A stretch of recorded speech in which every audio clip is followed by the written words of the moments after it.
সিরাতুন নবী সাল্লাল্লাহু আলাইহি ওয়াসাল্লাম আলোচনা করবেন শেখ মতিউর রহমান মাদানী। আসসালামু আলাইকুম ওয়া রাহমাতুল্লাহি ওয়া বারাকাতুহু। ইন্নাল হামদালিল্লাহ নাহমাদুহু ওয়া নাস্তাঈনুহু ওয়া নাস্তাগফিরুহু ওয়া নাউযু বিল্লাহি মিন শুরুরি আনফুসিনা ওয়া মিন সাইয়্যাতি আমালিনা। মান ইয়াহদিহিল্লাহু ফালা মুদিল্লা লাহু ওয়া মান ইউদ্লিল ফালা হাদিয়া লাহু। ওয়া আশহাদু আল লা ইলাহা ইল্লাল্লাহু ওয়াহদাহু লা শারীকা লাহু ওয়া আশহাদু আন্না মুহাম্মাদান আবদুহু ওয়া রাসূলুহু সাল্লাল্লাহু তাআলা আলাইহি ওয়া আলা আলিহি ওয়া সাহবিহি ওয়া সাল্লামা তাসলিমান কাসীরা। আম্মা বাদ। সম্মানিত দিনী ভাতৃমণ্ডলী, আল্লাহ রাব্বুল আলামিনের প্রশংসা এবং প্রিয় নবী মুহাম্মদুর রাসূলুল্লাহ সাল্লাল্লাহু আলাইহি সাল্লামের প্রতি সালাত ও সালামের পর আজ জুমাবার এশার সালাতের পর তিসরা জামাদাস সানি 1443 হিজরি মোতাবেক 4 ফেব্রুয়ারি 2022 আমাদের ধারাবাহিক আলোচনা সিরাতুন নবী সাল্লাল্লাহু আলাইহি ওয়াসাল্লাম, নবী করিম সাল্লাল্লাহু আলাইহি সাল্লামের জীবনী, পর্ব নম্বর 57। বিষয়বস্তু বানুল মুস্তালিকের যুদ্ধ, যার অপর নাম মোরাইসির যুদ্ধ, গাজওয়াতু বানিল মুস্তালিক অথবা গাজওয়াতুল মোরাইসি। বানুল মুস্তালিকের যুদ্ধ এই জন্য বলা হয় এটিকে যে এই যুদ্ধ হয়েছিল মোস্তালেক গোত্র। বানুল মুস্তালিক মানে মোস্তালেক বংশধর, মোস্তালেকদের সন্তান। বানু কথাটি বানুন ইবনের বহু বচন, যেমন বনি ইসরাইল মানে ইসরাইল বংশধর। তো মোস্তালেক বংশধরের সাথে যারা কাফের ছিল তাদের সাথে এই যুদ্ধ হয়েছিল। আর মোরাইসির যুদ্ধ এই জন্য বলা হয় যে মোরাইসি নামক একটি স্থানে, যেখানে কূপ ছিল বা পানি ছিল, সেখানে সাথে সম্পৃক্ত করা হয়েছে। সেই জায়গায় এই যুদ্ধটি ঘটেছিল, যেটা লোহিত সাগরের তীরবর্তী এলাকা। এই যুদ্ধ কখন হয়েছিল এই মর্মে যারা সিরাত রচয়িতা তাদের দুটো মত রয়েছে। একটি হচ্ছে 5ম হিজরিতে, আরেকটি হচ্ছে 6ষ্ঠ হিজরিতে। 5ম হিজরির শাবান মাসে। অধিকাংশ যারা সিরাত বা নবী জীবনী লিখেছেন তারা বা বর্ণনা করেছেন তারা এই বর্ণনাটি নিয়ে এসেছেন। কিন্তু প্রখ্যাত সিরাত রচয়িতা ইমাম ইবনে ইসহাক রহমতুল্লাহ আলাইহি তিনি বলেছেন যে এটি ছিল 6ষ্ঠ হিজরিতে, হিজরতের 6ষ্ঠ বছরে। এই যুদ্ধ কেন হয়েছিল? এর কারণ হচ্ছে যে রাসূলুল্লাহ সাল্লাল্লাহু আলাইহি সাল্লামের কাছে খবর পৌঁছিল মদিনায় যে বানুল মুস্তালিক গোত্রের যে নেতা, তার নাম ছিল হারেস ইবনে আবি দিরার।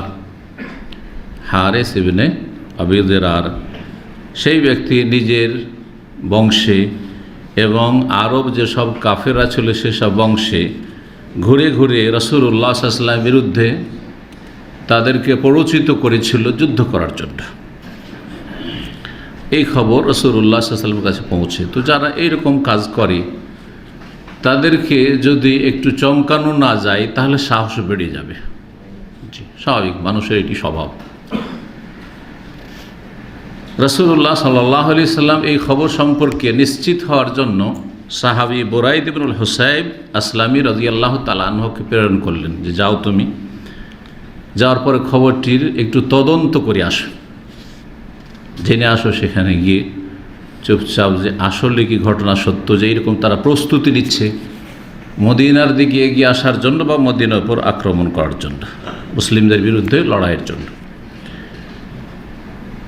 তিনি গিয়ে এই নেতা যে সর্দার ছিল বানুল মুস্তালিকের হারেস ইবনে দিরার, তার সাথে সাক্ষাৎ করলেন, তার সাথে কথা বললেন।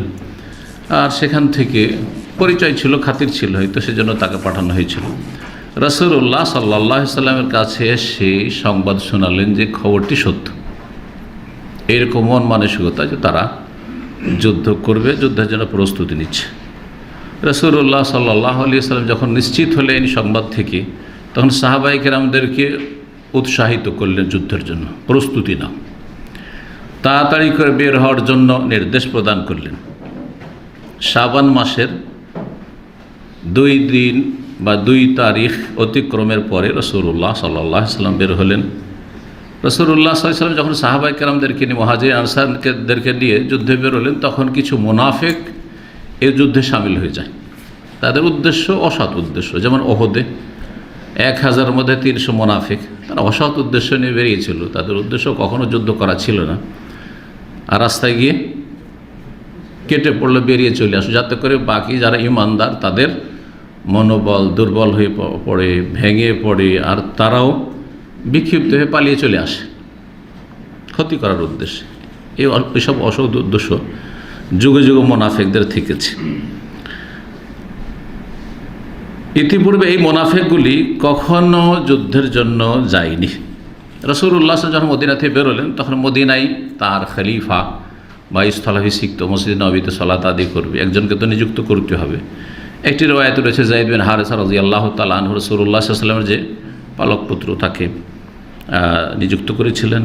আর কোনো রিওয়ায়াত রয়েছে আবু যার গিফারি রাদিয়াল্লাহু তাআলা আনহুকে, আর আরও কিছু রিওয়ায়াত রয়েছে। যাই হোক, প্রসিদ্ধ যায়েদ বিন হারেসা রাদিয়াল্লাহু তাআলা আনহু।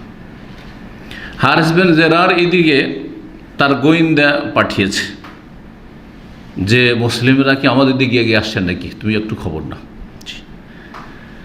এই গোয়েন্দাগিরি করার জন্য যখন এসেছিল, মুসলিমরা তাকে পেয়ে যায় রাস্তায় এবং নিশ্চিত হতে পারে যে গোয়েন্দাগিরি করার জন্য এসেছে, তখন তাকে তারা হত্যা করে ফেলে।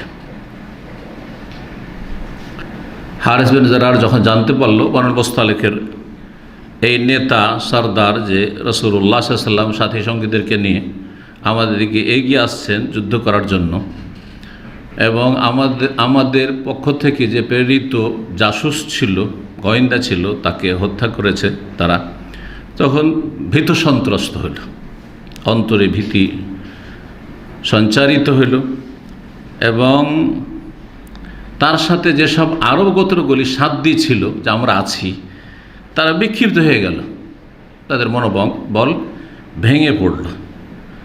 রাসূলুল্লাহ সাল্লাল্লাহু আলাইহি ওয়াসাল্লাম মোরাইসি নামক স্থানে পৌঁছিলেন। বলছেন, মোরাইসি সম্পর্কে বলছেন শেখ সফিউর রহমান মুবারকপুরি রাহিমাহুল্লাহ তাআলা, আমাদের উস্তাদ, ইসমুল্লে মা ইন মিন মিয়াইহিম মিন নাহিয়াতে কুদাইদ ইলা সাহিল। বলছেন যে আরবদের একটি পানির এলাকা, যেখানে পানি সব জায়গায় তো আরব দেশে পানি পাওয়া যায়, এখনও পানি পাওয়া যায় না। শত শত কিলোমিটার চলে যাবেন, কোনো জায়গায় পানিই দেখতে পাবেন না। হয়তো পানি দেখতে পাবেন, কূপের ব্যবস্থা নেই, পানির ব্যবস্থা নেই। এই যে আল্লাহ রাব্বুল আলামিন পয়সা দিয়েছেন আর যে পানির ব্যবস্থা হয়েছে, নাহলে পানি যে কত বড় নিয়ামত আরব দেশে আসলেই বোঝা যায়। এক সময় যখন নতুন রাস্তা তৈরি হয় আল কাসিম থেকে মদিনায়, যারা রাস্তা চলাফেরা করেছে, একটা পুরাতন রাস্তা আছে মদিনা রুট, আর নতুন রাস্তা যখন হাইওয়ে তৈরি হয় তখন দীর্ঘ 400 কিলোমিটার আপনার আল কাসিমের বর্ডার বাতরা থেকে, বাতরা বা অকলাত সুকুর এই এলাকা থেকে মদিনা পর্যন্ত কোনো পেট্রোল পাম্প ছিল না। এক সময় এরকম 100 মাসে এসছি, কারো মানে পানি নেই, আর সালাতের সময় চলে যাচ্ছে, আসরের মাগরিব হয়ে যাবে, কি করবে? কি করলো, যে যার কাছে পানি ছিল জমজমের পানি দিয়ে উজু করে নামাজ পড়া। এটা তো আমি ছিলাম। কিন্তু আরেকটা ঘটনা শুনেছি যে আমাদের কিছু ভাইয়েরা গিয়েছিল, জমজমের পানি নিজে নিজে রাখা আছে, পানি যেহেতু নেই সব তেমন করে নামাজ পড়েছে এরকম রাস্তায়। জি, জায়েজ। আমাদের দেশের মানুষরা কি মনে করে, জমজম এত বরকতের পানি, এই দিয়ে কি আর হাত মুখ ধোয়া যায়, আর উজু করা যায়, আর গোসল করা যায়, এটাকে খেতে হবে ওষুধ হিসাবে, তাই না? আল্লাহ বলছে ফালাম তাজিদু মান, কোনো পানি যদি না পাও, সেটা জমজম হোক আর অন্য কোনো কিছু হোক, পানি ফাতায়াম্মাম, তখন তায়াম্মাম, পানি থাকতে তায়াম্মাম হবে। পানি নেই, যাচ্ছেন পেট্রোল পাম্পে যাচ্ছেন, আর দেখছেন যে উজুখানায় পানি নেই, মসজিদের আশেপাশে পানি নেই, তেমন করে নেবেন নাকি? কেন পাকাল্লাতে মুদিখানার দোকানে পানি নেই? অনেকে মনে করে ওটা চিন্তাই করে না যে পয়সা দিয়ে কিনা উজু করব, চিন্তাই করেন না। মশলাগুলো জানতে হবে। পানি যখন পাবেন না তখন তেমন, না হলে চলবে না। যাই হোক, সেই পানির এলাকায় গিয়ে রাসূলুল্লাহ সাল্লাল্লাহু আলাইহি ওয়াসাল্লাম পৌঁছলেন, প্রস্তুতি নিলেন লড়াইয়ের জন্য। রাসূলুল্লাহ সাল্লাল্লাহু আলাইহি ওয়াসাল্লাম এবং সাহাবায়ে কেরামগণ সারিবদ্ধ হলেন। মুহাজিরিনদের পতাকা ছিল আবু বকর সিদ্দিক রাদিয়াল্লাহু তাআলার হাতে, আনসারীদের পতাকা ছিল সাদ বিন উবাদা, যে খাজরাজের নেতা সর্দার ছিলেন তার হাতে।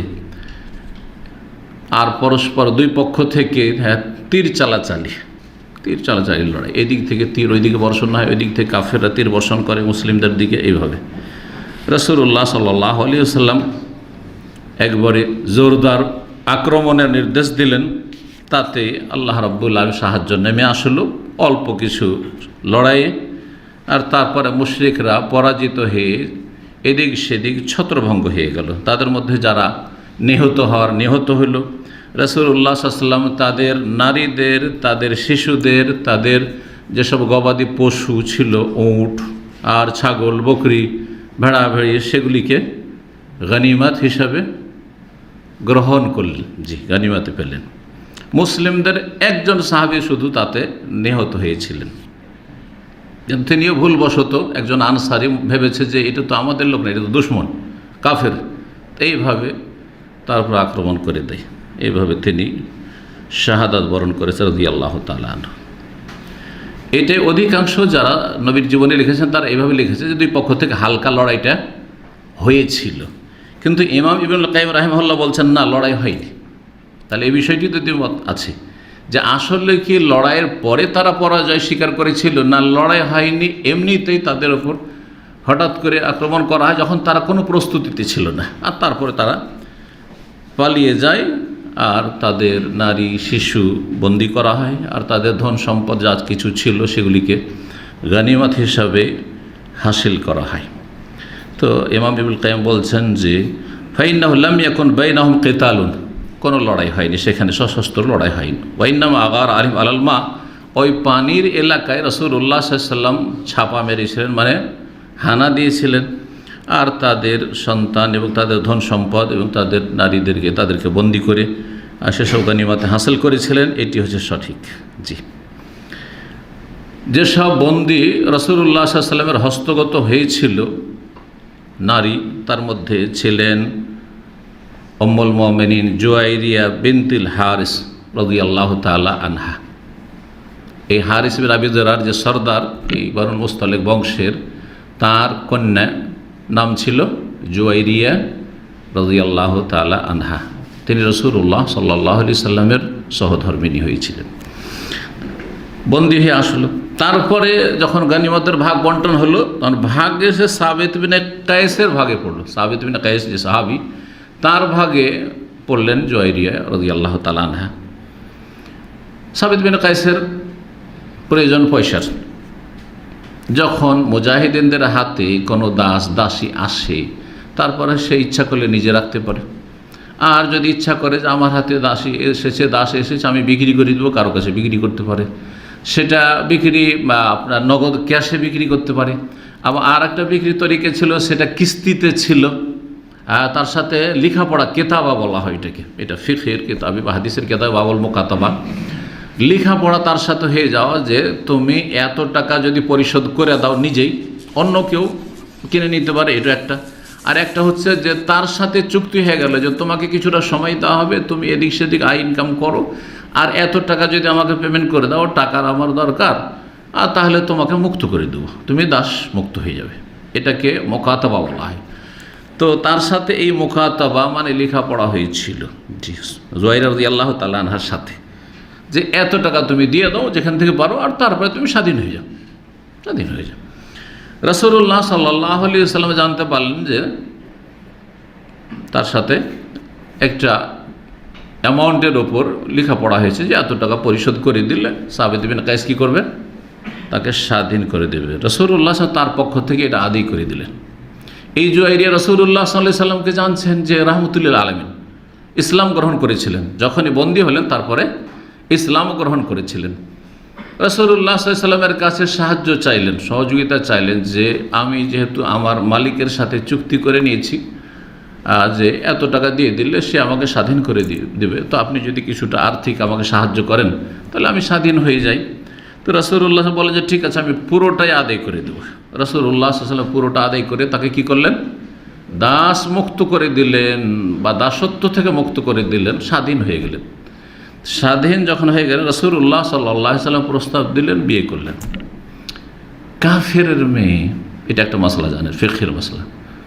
কাফের, বাপ কাফের, ওলি হচ্ছে কাফের, বাপ ভাই যারা আছে তারা হচ্ছে কাফের।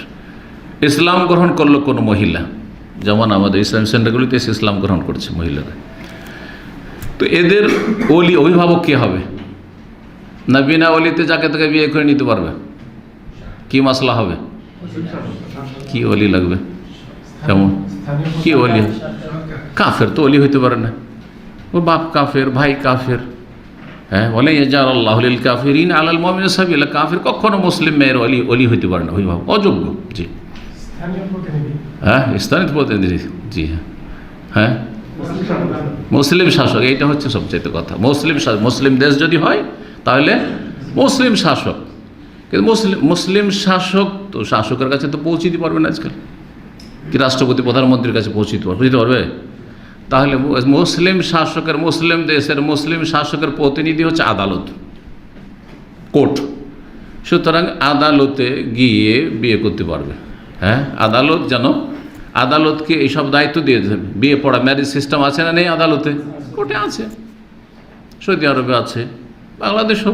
সে কাজীর মাধ্যমে যে রেজিস্টার্ড কাজী হোক অথবা অ্যাফিডেভিট করে হোক, যেভাবে কোর্টে, তো সেই ওয়ালি, সেটি সরকার যেন, সরকারের প্রতিনিধি আদালতই হচ্ছে যেন সরকার। আচ্ছা, অমুসলিম দেশ, একজন মহিলা মুসলমান হইল, তো কি করবে? কাফেরের সাথে থাকা জায়েজ নাই, বিবাহিত হইল। আর যদি অবিবাহিত হয় তার বিবাহের ব্যবস্থা করতে হবে, তো বিবাহের জন্য ওলি লাগবে, তো ওলি কোথায়? তখন কি করবে? মুসলিম শাসক তো নেই, তখন কি মাসলা হবে? যার কাছে ইসলাম গ্রহণ করেছে না। হ্যাঁ, সরকার, অমুসলিম সরকার। ইউরোপে অধিকাংশ মহিলারাই মুসলমান হচ্ছে, ইউরোপ আমেরিকাতে অধিকাংশ মহিলারা কিন্তু ইসলাম গ্রহণ করছে, ফিলিপাইনে অধিকাংশ মহিলা ইসলাম গ্রহণ করছে, খ্রিস্টানরা অধিকাংশ মহিলা ইসলাম গ্রহণ করছে। হ্যাঁ, অমুসলিম সরকারের দ্বারস্থ হবে? জায়েজ নাই, একই কথা। ওর বাপ ভাইও কাফের আর সরকারও কাফের। জি, তো কী হবে? নবী সাল্লাল্লাহু আলাইহি ওয়াসাল্লামের হাদিস আছে, ফাস সুলতান ও ওয়ালি মাল্লা ওয়ালি আল্লাহ, যার কোনো ওয়ালি নেই তার ওয়ালি হচ্ছে সুলতান, শাসক। মুসলিম দেশে তো সুলতান আছে, শাসক আছে, কিন্তু অমুসলিম দেশে সুলতান নেই। এই সুলতানের কাজটা কে করবে? শাসকের কাজটা সেটা করবে কোনো একজন ভালো আলেম, যদি আলেম থাকে, আর না হলে কোনো মসজিদের ইমামের কাছে যাবে, আমি ইসলাম গ্রহণ করেছি, আমার বিবাহের ব্যবস্থা করে দেন। ঠিক আছে, নেতৃত্ব হবে ওই মসজিদের ইমামের বা এলাকার, সেই এলাকার বড় একজন আলেমের। মুসলিম দেশে বা একটা ইসলামিক সেন্টার আছে, সেই ইসলামিক সেন্টারের যিনি প্রধান, হ্যাঁ তিনি, মুসলিম দেশগুলিতে ইসলামিক সেন্টার আছে। আর তারপরে সম্মতি, অবশ্যই মেয়ের সম্মতি হইতে হবে। আপনি আপনার মেয়ের বিয়ে তো বিনা সম্মতিতে বিয়ে দিতে পারেন না, সম্মতি হবে। রেজামন্দি তার, ও রাজি আছে কিনা, এই ছেলেকে পছন্দ করে কিনা। যদি বলে না আমি এই ছেলেকে বিয়ে করবো না, তো বাপের অধিকার নেই জবরদস্তি বিয়ে দিও। পরামর্শ দিতে পারে, বুঝাইতে পারে, হ্যাঁ অ্যাডভাইস করতে পারে, কিন্তু জবরদস্তি জায়েজ নাই, মশলা মনে রাখতে হবে। তো ওলি মানে এই না যে তুমি খেয়াল খুশি যেখানে ইচ্ছা সেখানে বিয়ে দাও, অথচ মেয়ে চায় না, মেয়ে ওর চাইতে ভালো অন্য কোনো ছেলে চাইছে, যেমনটা অনেকেই জুলম অত্যাচার করে থাকে। জি, তো সেটা আবেগের ভিত্তিতে না হয় যে একটা দিনদার ছেলে বাদ দিয়ে একটা বেদিন ছেলেকে বিয়ে করছে কারণ তার সাথে হ্যাঁ প্রেমে লিপ্ত হয়েছে, সেটা জায়েজ নয়। কিন্তু অনেক সময় দেখা যাচ্ছে যে একটা দিনদার মেয়ে, তার মধ্যে দিনদারি এসেছে, একটা ভালো ছেলেকে পছন্দ করে, বাপ পয়সা চায়, হ্যাঁ চাকরি চায়, চাকরিওয়ালা চায়, সুতরাং ও বেনামাজির সাথে বিয়ে দিতে যাচ্ছে, ও বেদিনের সাথে নাস্তিকের সাথে বিয়ে দিতে যাচ্ছে, অথবা মুশরিক মাজার পূজারীর সাথে বিয়ে দিতে চাচ্ছে, বেদাতি ঘরে বিয়ে দিতে চাইছে। পুরো অধিকার আছে মেয়ের না করে দেওয়ার, যে আমি আমার পছন্দ মতো বিয়ে করবো। আপনি নেতৃত্ব দেন, কারণ নেতৃত্বের হক আল্লাহ আপনাকে দিয়েছেন ওলি, কিন্তু চয়েস, পছন্দ, সম্মতি কার? মেয়ের। নাবালিকারও যদি বিয়ে দিয়ে দেয় শরীয়তে জায়েজ, কিন্তু নাবালিকা সাবালিকা হওয়ার পরে পুরো স্বাধীনতা রাখে। নবী সাল্লাল্লাহু আলাইহি ওয়াসাল্লামের কাছে এরকম ঘটনা ঘটেছে, এক মেয়ে ছোটো ছিল আর তার বাপ বিয়ে দিয়ে দিয়েছে, পরে বড় হওয়ার পরে তার পছন্দ না, ইয়া রাসূলুল্লাহ আমি তো এটা পছন্দ করি না, আমার আব্বা এরকম বিয়ে দিয়ে দিয়েছে। ফাখাইয়ারাহা রাসূলুল্লাহ, রাসূলুল্লাহ তাকে পুরো অপশন দিয়েছে, তোমার ইচ্ছে, যদি মনে করে যে বাপ যখন দিয়ে দিয়েছে তো থেকেই যাই, আর না হলে তুমি যদি বলো যে না তো না, তোমার বিবাহ বিচ্ছেদ। জি, তো এইসব মাসাইলগুলি জানতে হবে, যাতে করে এটা আমরা বুঝতে পারি যে ইসলামে নারীর অধিকার আছে, নারীর অধিকার আছে, কিন্তু তার একটা সীমা আছে, তার একটা সব কিছুর সীমা আছে। জি, সীমানা ছাড়া যদি কেউ চলাফেরা করে তাহলে এটা জুলম, অবিচার, জি, তখন অন্যায় শুরু হবে। তো যাই হোক, আসল বিষয়ের দিকে ফিরে আসি। জুওয়াইরিয়া বিনতুল হারিস রাদিয়াল্লাহু তাআলা আনহা কট্টর দুশমনের মেয়ে, কিন্তু রাসূলুল্লাহ সাল্লাল্লাহু আলাইহি সাল্লামের সাথে বিয়ে বসলেন, সম্মতি তো অবশ্যই। রাসূলুল্লাহ সাল্লাল্লাহু আলাইহি সাল্লাম বিয়ে করলেন। যখন বিয়ে করে নিলেন তখন সাহাবাই কেরামরা ভাবলেন, সাহাবাই কেরামদের ঘরে ঘরে ভাগ করে দেওয়া হয়েছে সেই বংশের শিশুদেরকে দাস হিসাবে বা ছেলেদেরকে, আর যারা মেয়ে তাদেরকে দাসী হিসাবে ভাগ বন্টন করে দেওয়া হয়েছে। জি, তারপরে গনিমত ধন সম্পদ ভাগ করে দেওয়া হয়েছে যা কিছু ছিল। সাহাবের যে রাসূলুল্লাহ সাল্লাল্লাহু আলাইহি ওয়াসাল্লামের শ্বশুর বংশ, এই বংশ হচ্ছে রাসূলুল্লাহ সাল্লাল্লাহু আলাইহি ওয়াসাল্লামের শ্বশুর বংশ, আর সেই বংশের নারীরা আমাদের দাসী হয়ে থাকবে? নবী সাল্লাল্লাহু আলাইহি ওয়াসাল্লামের আত্মীয়রা আমাদের দাসী হয়ে থাকবে? নবী সাল্লাল্লাহু আলাইহি ওয়াসাল্লামের আত্মীয়রা, ছেলেরা, শিশুরা আমাদের দাস গোলাম হয়ে থাকবে? না, সবকে আজাদ করে দেবো, সবকে স্বাধীন করে দেবো। সুবহানাল্লাহ, এই মহব্বত ছিল রাসূলুল্লাহ সাহাবায়ে কেরামদের।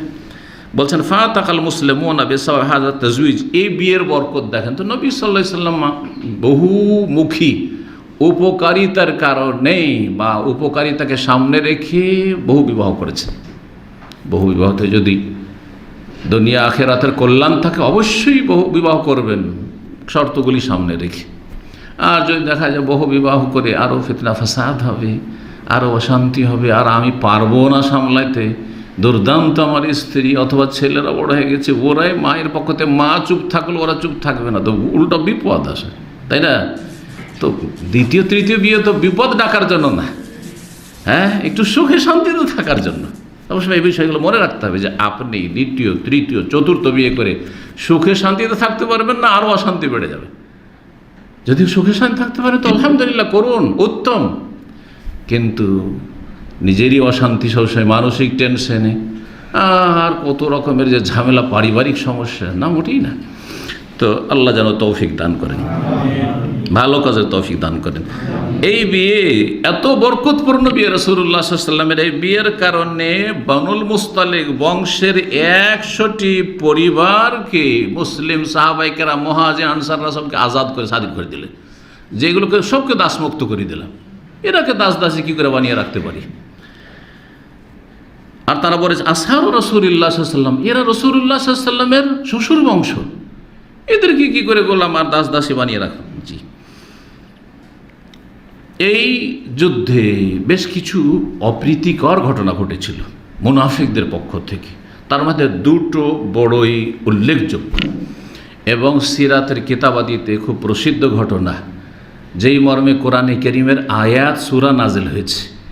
একটি অপ্রীতিকর আর মর্মান্তিক ঘটনার প্রেক্ষাপটে সূরায়ে মুনাফিকুন নাজিল হয়, ইযা জাআকাল মুনাফিকুনা ক্বালু নাশহাদু ইন্নাকা লা রাসূলুল্লাহ, পুরো সূরা মুনাফিকুন 28 পারায়।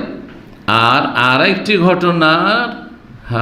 ঘটনাকে কেন্দ্র করে সূরায়ে নূরে বেশ কিছু আয়াত নাজিল হয় মা আয়েশা সিদ্দিকা রাদিয়াল্লাহু তাআলা আনহার সতীত্বের ঘোষণা সম্পর্কে আল্লাহ রাব্বুল পক্ষ থেকে। তো এই দুটো ঘটনা পরপর আসবে, তার মধ্যে একটি ঘটনা নিয়ে আজকে আলোচনা করব ইনশাআল্লাহ। এই ঘটনায় যে ফিতনা সৃষ্টি করেছিল, বা এই যে অপ্রীতিকর আর মর্মান্তিক ঘটনাগুলি ঘটেছিল, তার পিছনে কাজ করছিল রাইসুল মুনাফিকিন, মুনাফিকদের সর্দার, তার নাম আব্দুল্লাহ বিন উবাই। উবাইয়ের ছেলে আব্দুল্লাহ। আব্দুল্লাহ নাম হইলেই যে ভালো হয়ে যাবে এটাও ভাববেন না। এই মোনাফিক শুধু মোনাফিক না, এই উম্মতের যত মোনাফিক ওই রাসূলুল্লাহ সাল্লাল্লাহু আলাইহি ওয়াসাল্লামের ছিল, আর তারপরে ছিল, আর এখন আছে, কিয়ামত পর্যন্ত আসবে, সবার সর্দার হচ্ছে এই আব্দুল্লাহ বিন উবাই, যার নাম আব্দুল্লাহ। তো নামে মানুষকে এগিয়ে দিতে পারে না যদি নামের সাথে কাম সাথ না দেয়, আকীদা, ঈমান, আমল যদি সাথ না দেয়। নাম ভালো কথা, ভালো নাম অবশ্যই হইতে হবে, কিন্তু নাম অনুযায়ী কাজকামও যেন থাকে। আল্লাহ যেন তৌফিক দান করেন। অনেক আব্দুল্লাহ আছে, নাম আব্দুল্লাহ, মাশাআল্লাহ, খুবই ভালো, সত্যি আব্দুল্লাহ আল্লাহর দাস, আল্লাহর অনুগত। আর অনেক আব্দুল্লাহ আছে অবাধ্য, নাফরমান, পাপিষ্ট, নাম আব্দুল্লাহ, বাপ রেখেছে বড় আশা করে, মা রেখেছে হয়তো বড় আশা করে। আবদুল্লাহ কিন্তু আল্লাহর বান্দা হয়নি, না ফরমান হয়েছে। তো এই আবদুল্লাহ মুনাফিকদের বড় নেতা এই উম্মতের, আর ওর ছেলে সরাসরি তারও নাম আবদুল্লাহ। এদের থেকে আরেকটা জিনিস বোঝা যায় যে আরবরা বাপ বেটা, অনেক পরিবারে এরকম হইতো যে বাপ বেটার নাম একই, বাপ বেটার নাম একই, কিন্তু আমাদের সমাজে বাপ বেটা তো দূরের কথা, চাচা ভাতি যাইতে এরকম আর নাম খুঁজে পায়নি। গোটা গ্রাম রাত দিন সমালোচনায় মেতে উঠবে, তাই না? হ্যাঁ, ভাই চাচা তো ভাই একই নাম, আর নাম পাননি আপনার বংশে?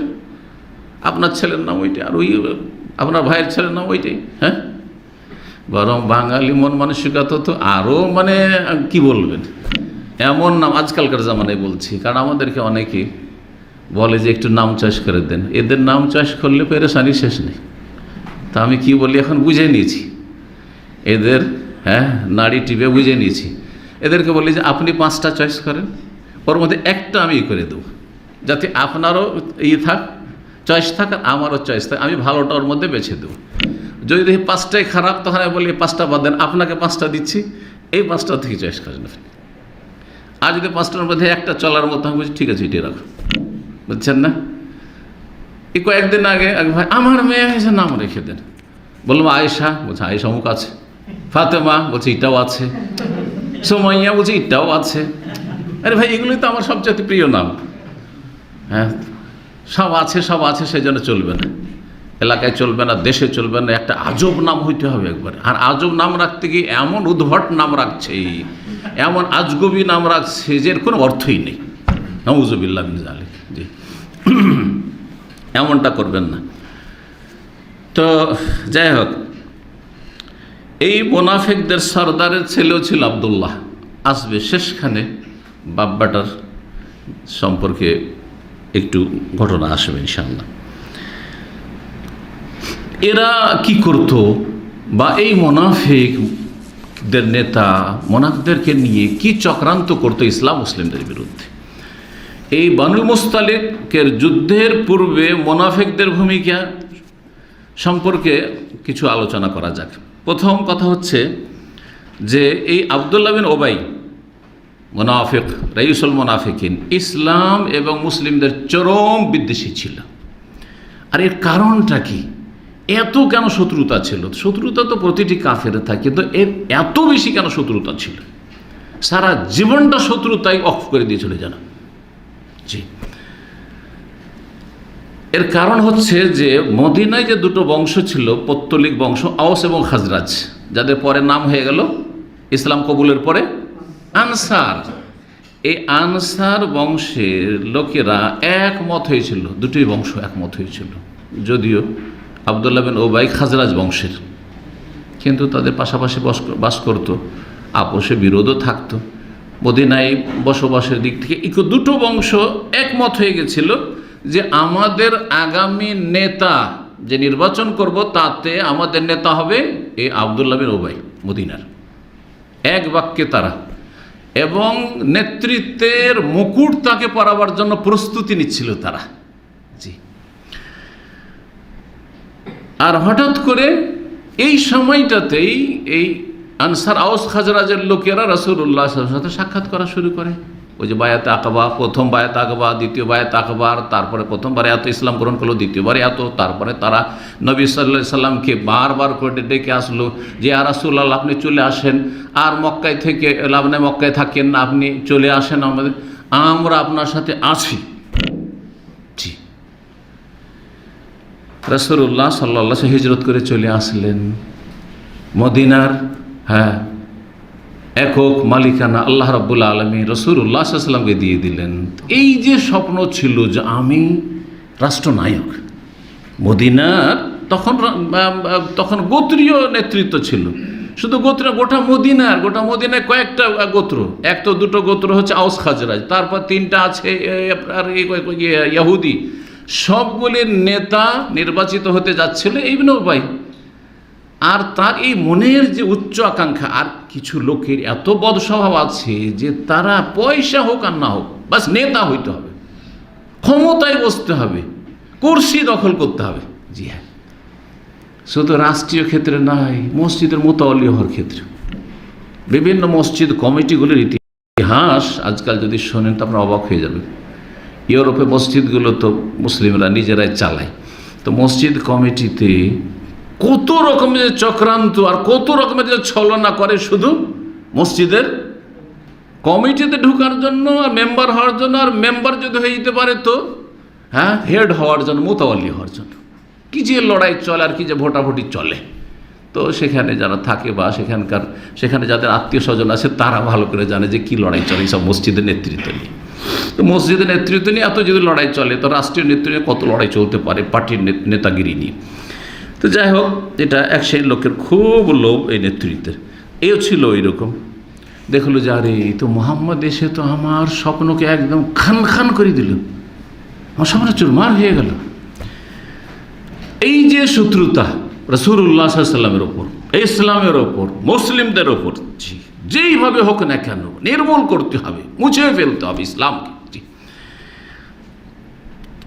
হিজরতের শুরু থেকে এই শত্রুতা আর এই জ্বলন তার বিভিন্নভাবে প্রকাশ পেত। তখন পর্যন্ত সে বাহ্যিক ইসলাম গ্রহণ করেনি, মানে বাহ্যিকভাবে যে ইসলাম গ্রহণ করবে সেটাও তখন করেনি, তারপর শত্রুতা করত। একবার রাসূলুল্লাহ সাল্লাল্লাহু আলাইহি সাল্লাম গাধার পিঠে চড়ে মদিনার কোনো গলি দিয়ে রাস্তা দিয়ে যাচ্ছিলেন। তো ধুলোবালি ছিল, তো গাধাতে চড়ে আছেন, তো একটু ধুলো উড়েছে। আর সেই মোনাফেক কিছু লোক নিয়ে মজলিসে বসেছিল রাস্তার পাশে, একটু ধুলা উড়েছে।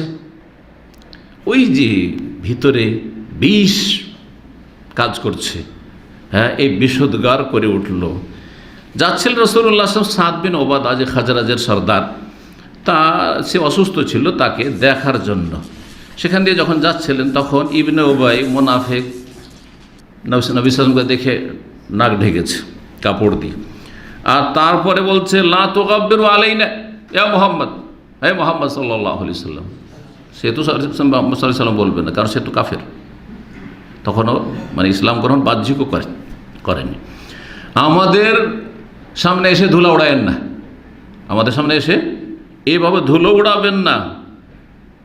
রাসূলুল্লাহ সাল্লাল্লাহু আলাইহি সাল্লাম আরেকবার যখন কোরআন তেলাওয়াত করে মানুষকে কোরআনের শিক্ষা দিচ্ছিলেন বা দাওয়াত দিচ্ছিলেন একটা মজলিসে, তখন ইবনে উবাই মুনাফিক এসে হাজির, বলছে মুহাম্মদ ইজলাস ফি বাইতিক, আপনি নিজের বাড়িতে বসেন, যে কোরআন শিখবে আপনার বাড়িতে গিয়ে শিখবে। আপনি যেখানে সেখানে এসে যাত্রার মজলিসে সেখানে কোরআন শিখাইতে লাগছেন আর কোরআনের দাওয়াত দিতে লাগছেন, যে দাওয়াত গ্রহণ করবে আপনার কাছে যাবে। বিদ্বেষ প্রকাশ পাচ্ছে।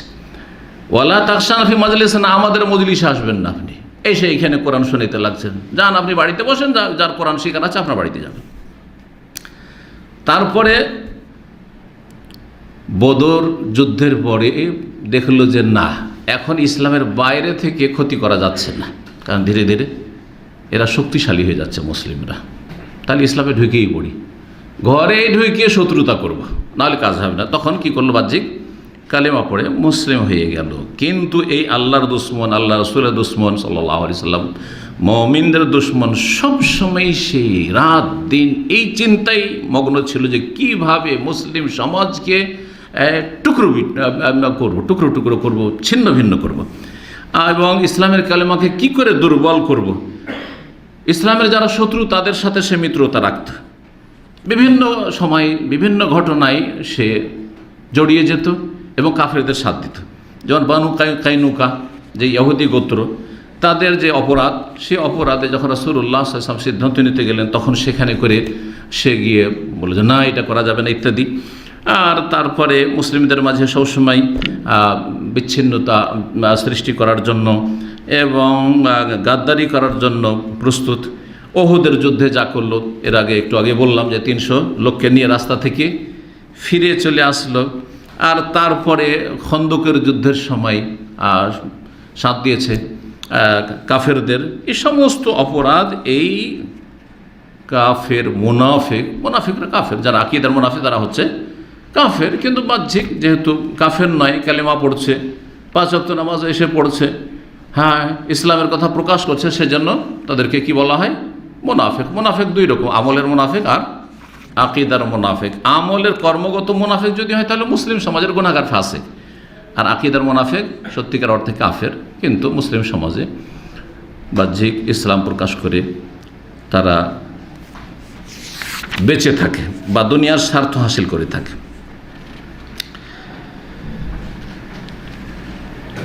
এই ব্যক্তি যখন বিভিন্ন সময়ে এইভাবে শত্রুতা করলো, ইসলাম গ্রহণ করার পরেও তার আগে করতো কি, রাসূলুল্লাহ সাল্লাল্লাহু আলাইহি সাল্লাম যখন জুমার খুতবা বসতে যেতেন প্রতিটি জুমায়, তখন ইসলামের পক্ষে কথা বলতো। তো ইসলামের পক্ষে কথা বললে যে ভালো মানুষ হয়ে যায় এটা নয়, কিন্তু এই ঘটনা থেকে এই শিক্ষাটা আমরা নিতে পারি। সে করতো কি, যখন রাসূলুল্লাহ সাল্লাল্লাহু আলাইহি ওয়াসাল্লাম খুতবার জন্য বসবেন তার আগে গিয়ে বলতো, হাযা রাসূলুল্লাহ বাইনা আযহরিকুম, এই যে রাসূলুল্লাহ সাল্লাল্লাহু আলাইহি ওয়াসাল্লাম, হ্যাঁ তোমাদের মাঝে রয়েছেন, আকরামাকুমুল্লাহু আযযাকুম বিহি, আল্লাহ তোমাদেরকে তার ওসিলাতে তার মাধ্যমে সম্মানিত করেছেন, তোমাদেরকে ইজ্জত দিয়েছেন। ফানসুরুহু, এই রসুলের সাহায্য করো, ওয়াজদিরুহু, তার পাশে দাঁড়াও, সাপোর্ট করো তোমরা, ওয়াসমাউলহু, তার কথা শোনো, ওয়াতিউলহু, তার আনুগত্য করো। এইভাবে মানুষকে কি করতো, উৎসাহিত করতো রাসূলুল্লাহ সাল্লাল্লাহু আলাইহি সাল্লামের সম্মান প্রদর্শনের জন্য, তার কথা মানার জন্য। মনে হচ্ছে কত হিতাকাঙ্ক্ষী লোক। রাসূলুল্লাহ সাল্লাল্লাহু আলাইহি সাল্লাম তারপরে জুমার খুতবা দিতেন। জুমার খুতবা শুরু হওয়ার আগে এগুলো করতো, কিন্তু যে রাসূল আসছে তোমরা এই করবে, এই করবে, এই করবে, তিনি যা বলবেন শুনবে তোমরা, ইত্যাদি, হ্যাঁ সম্মান করবে, ইত্যাদি। কিন্তু উহুদের যুদ্ধের পরে তো সবাই জেনে গেল, হ্যাঁ যে ই তো পাক্কা মুনাফিক, ই যদি এত দরদি হবে আর আমাদেরকে বলছে যে এই রসুলকে মানো আর রসুলের সম্মান করো, তো 300 লোক নিয়ে বেরিয়ে কী করে চলে আসলেন? হ্যাঁ, এই ষড়যন্ত্র কী করে করলো? তো একদিন আবার এই উহুদ যুদ্ধের পরে সে ওই কাজেই শুরু করেছে, জুমার আগে বয়ান শুরু করেছে। এই যে বিদাতিরা বয়ান করে ওদের সেটা, এরকম জুমার আগে বয়ান শুরু করেছে। জুমার খুতবা দিবেন রাসূলুল্লাহ সাল্লাল্লাহু আলাইহি ওয়াসাল্লাম, আর এই মুনাফিক বয়ান শুরু করেছে, দেশীয় বয়ান শুরু করতে গেছে। তখন কিছু মুসলিমরা তার কাপড় ধরে দিয়েছে টান, বস, বলছে এই জেলেসি আই আদু আল্লাহ, হে আল্লাহর দুশমন, বস, হ্যাঁ বস, তোর কথা শুনতে চাই না। বললেন সাহাবাই কেরামগণ, লাস্তা লিযালিকা বিআহলিন, তুমি এই উপদেশ দেওয়ার যোগ্য না, তুমি আমাদেরকে নসিহত করছো, ওয়াজ করতে এসছো, বয়ান শোনাতে এসছো, এই যোগ্যতা তোমার নেই, তুমি ষড়যন্ত্রকারী, তুমি মুনাফিক। ওয়াকাদ সানাতা মা সানাতা, তোমার ইতিহাস আমাদের সামনে আছে, তুমি যে কি করেছো। তারপরও সে এগিয়ে গেল আর বলছে সে যে আমি মনে হয়েছে খুব কবিরা গুনাহ করেছি। বলেন আমাদের লোকেরা, বেদাতিরা বেদাত করে আর বলে কোন কবিরা গুনাহ করলাম, তাই না? আমি নিয়তি পড়লাম, কোন কবিরা গুনাহ করলাম? আরে যাই নামাজের দোয়া পড়লাম, কোন কবিরা গুনাহ করলাম? মোনাজাত করলাম, দুরুদ শরীফ পড়লাম, ইয়া নবী সালাম আলাইকুম, কোন কবিরা গুনাহ করলাম? কবিরা গুনাহ করলাম? পাগল মানুষ, দেশের মানুষ, কিছু তো বুঝে না ইসলামের, যে কোনটা সুন্নাত কোনটা বিদআত। কথা তো ঠিকই, নবীর মহব্বতে পড়ছে, ইয়া নবী সালাম আলাইকুম, আল্লাহুম্মা সাল্লি আলা সাইয়্যিদিনা মুহাম্মদ, নবীর মহব্বতে পড়ছে। এরা আশিকে রাসূল, আর এরা বলছে বেদাত, তাহলে এরাই খারাপ, নবীর দুশমন এরাই, তাই না? বোকা লোককে এভাবে বুঝিয়ে দিচ্ছে, বাঙাল বুঝা না। তো এও সেই বলছে যে মনে হচ্ছে যে আমি খুব অপরাধী, আমি খুব খারাপ কথা বলেছি। হ্যাঁ, আমি তো কোনো খারাপ কথা বলিনি, আমি তো বলছি যে রসুলের শান্ত তোমরা, আমি তো ভালো কথা বলছি তোমাদেরকে। একজন আনসারি মসজিদের দরজায় তার সাথে মুখামুখি হলো, আর তারপরে সে আনসারি, তার বংশেরই হয়তো ছিলেন তিনি বলছেন, ওয়াইলাক, তোমার দুর্ভোগ, হতভাগা তুমি, এর যে যাও এইসব ওয়াজ নসিহত না করে ইস্তাগফিরুল্লাহ রাসূলুল্লাহ সাল্লাল্লাহু আলাইহি ওয়াসাল্লাম, যাও রাসূলুল্লাহ সাল্লাল্লাহু আলাইহি ওয়াসাল্লামের সাথে তুমি ষড়যন্ত্র করেছো, যাও নবী সাল্লাল্লাহু আলাইহি ওয়াসাল্লামের কাছে ক্ষমা চাও, তোমার জন্য আল্লাহর কাছে ক্ষমা চাইবেন, আল্লাহ তোমাকে মাফ করে দেবে, যাও। তখন সে বলে উঠেছে, ওয়াল্লাহি আল্লাহর কসম করে বলছি, মুনাফিক আল্লাহর কসম করতো ওই যুগে, তো আল্লাহর নাম নিলে শুধু জান্নাত পাওয়া যায় না। হ্যাঁ, মক্কার কাফেরও আল্লাহর নামে কসম করতো না, ওয়াল্লাহি বলে ইসলামের দুশমনি করতো। তো এই মুনাফিক বলছে, ওয়াল্লাহি মা আবতাগি আন ইয়াস্তাগফির লি, আমি চাই না যে আমার জন্য নবী আল্লাহর কাছে ক্ষমা চাইবেন, কি দরকার, আমার দরকার নেই। মুনাফিক যে অমা তুখফি সুদুরহুম আকবার, ভিতরে যে বিদ্বেষ আছে মাঝে মাঝে প্রকাশ পেয়ে যায়, মাঝে মাঝে বোঝা যায় যে হ্যাঁ এর মধ্যে বিদ্বেষ ভরা আছে। মুসলিম সমাজে সব মুনাফিক আছে, সবসময় বুঝতে পারবেন না, মাঝে মাঝে প্রকাশ পেয়ে যাবে, এরই ইসলামের বিরুদ্ধে বলছে। তখন বোঝা তো মুনাফিক রে, এ তো এর টুপি দেখে আর এর পাঞ্জাবি দেখে আর এর ওই বিভিন্ন মসজিদে আসছে মানুষের কাছে, আর দান খয়রাত দেখে তো আমরা ধোকা খাচ্ছিলাম যে খুব মানে খুব ভালো মানুষ, দরদি মানুষ, আর ইসলাম দরদি মানুষ। না না, ইসলাম দরদি না, মুনাফিক, কিন্তু দুনিয়ার স্বার্থে এসব করে থাকে অনেকে।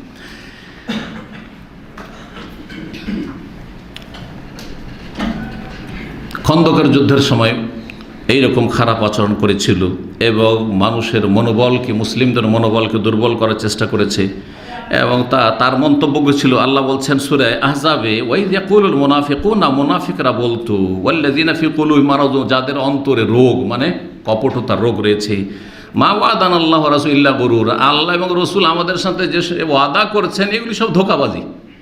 এই তোমরা পারস্য দেশের মালিক হয়ে যাবে, এই তোমরা রোম সাম্রাজ্যের মালিক হয়ে যাবে, এই তোমাদের হাতে অঢেল স্বর্ণ আর চাঁদি চলে আসবে, এগুলো স্বপ্ন দেখাচ্ছে, এগুলো কিছু না, ধোঁকাবাজি, এগুলো প্রতারণা আমাদের সাথে। এইসব মন্তব্য কার ছিল? এই মুনাফিক নেতা এবং তার সাঙ্গপাঙ্গ যারা ছিল তাদের ছিল। রাসূলুল্লাহ সাল্লাল্লাহু আলাইহি ওয়াসাল্লামের বিরুদ্ধে বিভিন্ন সময় এমন ষড়যন্ত্রমূলক কাজ করত। একটা পদক্ষেপ ছিল যে রাসূলুল্লাহ সাল্লাল্লাহু আলাইহি ওয়াসাল্লামকে সমাজে কি করে দিই, বদনাম করে দিই, সমাজের চোখে তিনি ভালো মানুষ হিসাবে যেন বিবেচিত না হতে পারেন, মানুষের কাছে যেন তিনি ছোট হয়ে যান। এই একটা টার্গেট, অসৎ টার্গেট। সেই টার্গেটে কি করেছিল রাসূলুল্লাহ সাল্লাল্লাহু আলাইহি ওয়াসাল্লাম যখন বিয়ে করলেন উম্মুল মুমিনিন যায়েনব বিনতে জাহশ রাদিয়াল্লাহু তাআলা আনহাকে, তার ঘটনা জানা আছে। তার আগে বিয়ে হয়েছিল কার সাথে? যায়েদ বিন হারেসা। রাসূলুল্লাহ সাল্লাল্লাহু আলাইহি ওয়াসাল্লামের যে ইসলাম পূর্বে যে পালক পুত্র, সেই পালক পুত্রের সাথে বিয়ে ছিল। আর জাহিলিয়াতের যুগের কাফেরেরা, মক্কার হোক আর মদিনার হোক, কাফের মুশরিকেরা পালক পুত্রকে নিজের পুত্র, নিজের সন্তানের মতো মনে করত এবং নিজের সন্তান মতো ধন সম্পদে ভাগ দিত। আর নিজের সন্তান যখন হয়ে গেছে, তাহলে তার ওয়াইফ, তার স্ত্রী হচ্ছে বৌমা। এসব ধারণা ছিল। এখন আমাদের দেশে অনেক মূর্খ মুসলিমরাও মনে করে যদি পালক পুত্র কেউ নিয়ে নেয় আর বিয়ে শাদী ওইটা তো তার বৌমা। কিসের বৌমা? কেউ না তো, এই ছেলেই কিছু না তো ওর বউ, আর স্ত্রী আবার কে? কথা বোঝা গেছে? তো এইরকম যে ধারণা ছিল আরবদের, এই সুযোগ নিল যায়েনব রাদিয়াল্লাহু তাআলা আনহা কুরাইশ বংশের, আর যায়েদ বিন হারেসা এক সময় দাসের অধীনে একটা কুরাইশ সবচাইতে শ্রেষ্ঠ বংশের একজন ভদ্র মহিলা থাকবে। মানসিক একটা পীড়াও আছে, মানসিক একটা পীড়া আছে। আপনি আপনার সমাজে চলে যান, যে ভালো যারা ওইরকম প্রভাবশালী বংশের একটা ছোট বংশে যদি বিয়ে দিয়ে দেওয়া হয়, হ্যাঁ শিক্ষিত হয়, অনেক সময় তার সাথে কি হয় না, মেল মহব্বত হয় না। কারণ আরে এ তো এই ছোট বংশের, আমরা তো হচ্ছি সেই ওই জমিদার বংশের, তো আমরা তো হচ্ছি এই মহাজন বংশের, তো আমরা তো হচ্ছি এই অমুক বংশের, তো তমুক বংশের, সৈয়দ বংশের আছেন নাই। এইসব জাতীয়তাগুলি আছে, বিভিন্ন সমাজে আছে। তো এটা ছিল, যাই হোক মেল মহব্বত হচ্ছিল না, অশান্তিতে, পারিবারিক অশান্তিতে ছিলেন যায়েদ রাদিয়াল্লাহু তাআলা আনহু, যায়েনব, দুজনে কারোর সাথে কারো মিল হয় না, মেনে নিতে পারছে না যায়েনব রাদিয়াল্লাহু তাআলা আনহা। তারপরে তালাক হয়ে যায়। আল্লাহ রাব্বুল আলামিন চেয়েছিলেন যে আরবরা যে পালক পুত্রের বউকে নিজের বউয়ের মতো মনে করে, এইটা যেন কি করা, এই ভ্রান্ত ধারণা, এই ভুল ধারণা যাতে দূর করানো সম্ভব হয়। আর যদি কোনো সমাজে খারাপ প্রথা একবারে প্রতিষ্ঠিত হয়ে থাকে, সেটা উঠানো অত সহজ নয়, কঠিন। সমাজের বিরুদ্ধে যাওয়াটা, সমাজের কুপ্রথার বিরুদ্ধে যাওয়াটা কঠিন। আপনি যান আর বলেন যে বরযাত্রী একটাও নেব না, আমি বিয়ে করব, আপনার বাপ বাড়ি থেকে বের করে দেবে। জি, আমার মামা তো ভাই পাক্কা আমার ভক্ত, আপনাদেরকে শোনাই, দূরে না গিয়ে একটা ঘটনা, যার থেকে অনেক শিখতে পারবেন। কয়েকটা ছেলে এরকম যুবক পাক্কা মাশাআল্লাহ, একবারে সব আলোচনা শুনে অনলাইনে, ওখান থেকে ওই আমার মামার গ্রাম থেকে, পল্লী গ্রাম থেকে। তো এখন সেই গ্রামে আমি ছোটোকালে যেহেতু লেখাপড়া করে মানুষ হয়েছি, বরযাত্রী কমপক্ষে 100 জন যাবে, 150 জন, 200 জন, 250 জনও বরযাত্রী আসে। কারণ মহাজন গ্রাম, গৃহস্থ গ্রাম, পয়সাওয়ালা গ্রাম, 500 মণ 700 মণ করে ধান হয়, গম হয়, যে বড় বড় গোলা আছে, গ্রামটার নামই হচ্ছে গোলাবাড়ি। জি, এখন সেই গ্রামের ছেলে হেদায়েত হওয়ার পরে বলছে যে বরযাত্রী হারাম, আমি বরযাত্রী নেব না। তো আমার আপন মামা বুড়ো হয়ে গেছে, আল্লাহ হেদায়েত করুক, এই বুড়ো বয়সে বলছে যে তোর বিয়ে তো আমরা যাবো না। শেষ পর্যন্ত যায়নি, বন্ধু বান্ধব নিয়ে বলছে 5-6 জন নিয়ে আমি একা বিয়ে করে এসেছি ভাই। বলছে আমার বাপও গেল না, আর বাপ আমার সাথে সহযোগিতা করলো না, যা তুই বিয়ে কর। এই অবস্থা যে তো কুপ্রথাকে দূর করাটা এত সহজ নয়, এক বিশাল জিহাদের ব্যাপার স্যাপার আছে, সমাজের বিরুদ্ধে জিহাদ, জাহিলি সমাজ। তো যাই হোক,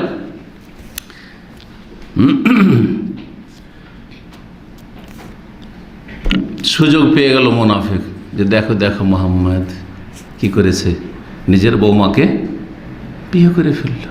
বৌমাকে বিয়ে করে, আল্লাহ রাব্বুল আলামিন চেয়েছেন যে নবী সাল্লাল্লাহু আলাইহি ওয়াসাল্লাম যখন বিয়ে করে নেবেন, অথচ নবী সাল্লাল্লাহু খুব দ্বিধাগ্রস্ত ছিলেন যে বিয়ে করব না, লোকজন সমালোচনার সুযোগ পেয়ে যাবে, না না না বিয়ে করবো না। কিন্তু আল্লাহ রাব্বুল আলামিন 7 আসমানের উপরে দিয়ে বিয়ে পড়াইছেন। সূরা আহজাবের একটি আয়াত আছে, ফালাম্মা কাযা যায়দু মিনহা ওয়াতারান যাওয়াজনাকাহা। কোরআনে কারিমে একজন সাহাবীর শুধু নাম আছে, তিনি কে? এই যে পড়লাম যেটা, ফালাম্মা কাযা যায়দু মিনহা ওয়াতারান, যখন যায়েদ রাদিয়াল্লাহু তাআলা আনহু তার থেকে, মিনহা মানে এই যায়নাব বিনতে জাহাজ থেকে নিজের প্রয়োজন পুরা করে নিল, মানে তার সাথে আর সংসার করতে পারছি না, শেষ, তোমার সাথে আমার প্রয়োজন, মানে স্বামী স্ত্রীর দাম্পত্য সম্পর্ক শেষ। আল্লাহ বলছেন যাওয়াজনাকা, তালাক যখন হয়ে গেল, ইদ্যত পার হয়ে গেল, তখন হে নবী তোমার আমি বিয়ে দিয়ে দিলাম তার সাথে, মানে যায়নাবের সাথে। এটা হচ্ছে শাব্দিক অর্থ, যাওয়াজনা আমি বিয়ে দিয়ে দিলাম, হ্যাঁ কার? তোমার হে নবী, হ্যাঁ তার সাথে। কেন বিয়ে দিলাম আমি? আসমানের ওপর থেকে, মানুষে বিয়ে পড়ায়নি, আল্লাহ বিয়ে পড়িয়ে দিয়েছেন 7 আসমানের উপরে। কার? রাসূলুল্লাহ সাথে, যায়নাবের সাথে। জি, কেন? বলছে লেকাইলা ইয়াকুনা আলাল মুমিনিনা হারাজুন ফি আজওয়াজি আদিয়াহিম, যাতে করে মুমিনরা আগামীতে কোনো সংকোচ বোধ না করে, ফি আজওয়াজি আদিয়াহিম, নিজের পালক পুত্রের বউকে বিয়ে করার ক্ষেত্রে। বুঝা গেছে? যাতে কারো দ্বিধা না থাকে। যদি মৌখিক বলে দিতেন যে এখন তোমরা তোমাদের পালক পুত্রের ওয়াইফ যদি তালাক হয়ে যায় বিয়ে করতে পারবে, যেন ভাবি যদি ভাই তালাক দেয় বিয়ে করা যাবে কি না? যাবে। ভাই মারা গেলে বিয়ে করা যাবে কি না? যাবে। কিন্তু আমাদের দেশে আবার আর এক রকম ফতোয়া আছে। একবার আমার চাচা, কিছু জানে ইসলামে, কিছু জানে না, যারা কিছু জানে কিছু জানে না তাদের ফতোয়াগুলি এইরকম। আমার এক চাচা বলছে যে ভাবিকে বিয়ে করা যাবে যদি ভাই মারা যায়, তাহলে মানে বিধবা হইলে, তালাক হইলে করা যাবে না। তখন আমি দোষ দিতেছি যে আমাদের ছাত্ররা, বুঝি তো এটা তো কেমন হলো, তালাক আর বিধবা এরকম পার্থক্য কি কোরআন হাদিসে আছে নাকি? কিন্তু এতটা জানিও না। আর চাচা বলছে, মুরব্বি, তো চুপ হয়ে গেলাম। পরে যখন পড়াশোনা করে একটু হয়ে গেলাম, দেখলাম এর তো কোনো হাদিস কোরআনে নেই। কথা বোঝা গেছে, এই যে পার্থক্য। হ্যাঁ, যে ভাই তালাক দিয়েছে সেজন্য ওটা হালাল হবে না, আর যদি ভাই মারা যায় তাহলে বিধবা ভাবিকে বিয়ে করতে পারবে, এই পার্থক্য নেই। জি, বিয়ে করতে পারবেন, কারণ ভাবি আপনার মাহরাম না, ভাবি আপনার, ভাবির মাহরাম আপনি না। জি, তো যাই হোক, আল্লাহ স্বয়ং বিয়ে দিয়েছিলেন যাতে করে রাসূলুল্লাহ সাল্লাল্লাহু আলাইহি ওয়াসাল্লাম কোনো সংকোচ বোধ না করেন, অথবা সামাজিক ক্ষেত্রে বেশি তারপরেও মুনাফিকরা সমালোচনা করতে ছাড়ে, দেখো দেখো নিজের বউকে বিয়ে করেছি, কেমন মানুষ যে নিজের বউকে বিয়ে করেছে। শুধু তাই নয়, একটি কথা উড়িয়ে দিল যে দেখো কোরআনে তো আল্লাহ বলেছে 4টা বিয়ের কথা। কোরআনে কয়টার কথা? ফানকিহু মা তাবা লাকুম মিনান নিসাই মাসনা ওয়া সুলাসা ওয়া রুবা, দুটো করে, দুটো করে, তিনটে করে, 4টা করে। এই আল্লাহ দুটো কেন বললেন? কেন বলেন না যে 2টা বিয়ে করো, 3টে বিয়ে করো, 4টা বিয়ে করো? এরকম কেন বললেন না? দুটো করে করতে পারো, 3টে, মাসনা মানে দুটো, সোলাসা মানে 3টে, আর রোবা মানে 4টা। এরকম কেন বললেন আল্লাহ? বাংলা ভাষা পার্থক্য বুঝেন না?